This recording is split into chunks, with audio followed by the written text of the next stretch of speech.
పాడుకుందాం. స్తోత్రం స్తోత్రం స్తోత్రం స్తోత్రం స్తోత్రం. స్తుతి స్తుతి స్తుతి స్తుతి స్తుతి. హల్లెలూయా హల్లెలూయా. స్తోత్రమయ్యా స్తోత్రమయ్యా స్తోత్రమయ్యా స్తోత్రమయ్యా. స్తుతుల మీద స్తోత్రాల మీద ఆశ్రయుడ, కృపామయుడ, ప్రేమమయుడ, కరికర సంపన్నుడ, ఆశ్చర్యకరుడ, ఆలోచనకర్త, బలవంతుని దేవుడ, నిశ్చిత తండ్రి, సమాధానకర్త అధిపతి, నీకు వందనాలు స్తోత్రాలు.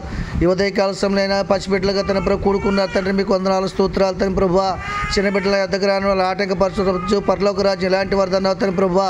నాయన మనసుతో వారు ఆరాధిస్తున్నారు తన ప్రభు, వారితో మీరు ఉండండి నాయన. ఆయన వాక్యం మీరు ఉండండి తన ప్రభువా, పాటలు మీరు ఉండండి. వాక్యం అప్పగించట్లో దైవజ్ఞానంతో నింపడిన తన ప్రభువా, పరలోక రాజ్యం చేర్చిన తన ప్రభువా, ఇలాంటి వారు తన ప్రభు సిద్ధపరచున్న తండ్రి, దైవజ్ఞానంతో నింపడిన చదువులు అభివృద్ధి చేయండి తన ప్రభువా. తల్లిదండ్రులకు లోబడే మనసును దయచేయండి, నీకు లోబడే మనసును దయచేయండి. కృపలో భద్రపరచుకోండి బాబు, మీకు వందనాలు స్తోత్రాలు. ప్రతి విషయం అంతా కృపతో చెల్లించే భాగ్యం దయచేయండి. ఎవరికైనా బలహీనతల నుంచి ఆ బలహీనలు స్వస్థపరచిన లేఖనాన్ని మీరు ప్రత్యేక జ్ఞాపకం చూసుకోండి. నేను బలహీనత నుంచి విడిపించిన బాబు, సంపూర్ణ ఆరోగ్య శక్తి బలం దయచేయండి. అలాగే తన ప్రభు మీద జ్ఞాపకం చూసి దైవజ్ఞానంతో నింపండి. రావాల్సిన బిడ్డలందరూ సకాలంలో మందిరం తోడుకుని వచ్చి నీ నామాన్ని గొప్ప చూసుకుని మహిమపరచుకోమని, సమస్త ఘనత మహిమ ప్రభావాలు మీరే పొందుకోమని యేసయ్య శక్తి గల నామములో అడిగి వేడుకుంటున్నాను పరమ తండ్రి. ఆమేన్ చెప్పండి, అందరూ దగ్గరగా చెప్పండి. ఆమేన్.